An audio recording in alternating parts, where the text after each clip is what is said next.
گھروں میں بھی عموماً چوریاں ہو جاتی ہیں، ڈکیتیاں ہو جاتی ہیں، مال و اسباب یہ بھی غائب ہو جاتا ہے۔ دو وظیفے انشاءاللہ الکریم میں آپ کو عرض کرتا ہوں۔ ایک تو وظیفہ یہ ہے کہ رات کو سونے سے پہلے آپ نے صرف 21 مرتبہ 21 ٹائمز آپ مکمل بسم اللہ الرحمن الرحیم پڑھیں، اول اور آخر درود پاک کے ساتھ۔ انشاءاللہ الکریم اللہ کی رحمت سے آپ کی بھی اور آپ کے مال و اسباب کی یہ چوری سے حفاظت رہے گی۔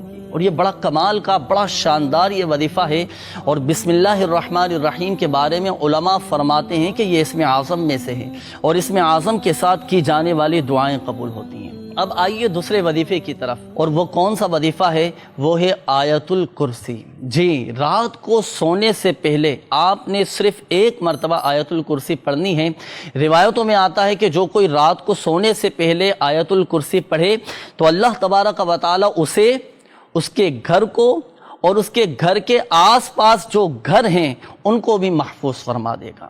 تو یہ دو ایسے کمال کے وظیفے ہیں، جو کوئی رات کو سونے سے پہلے ان دو وظائف کو اپنے معمولات میں شامل کر لے تو الحمدللہ عز و جل چوری سے، ڈکیتی سے اور ہر طرح کی آفات و بلیات سے اس کی بھی اور اس کے اہل و عیال کی اور مال و اسباب کی حفاظت رہے گی۔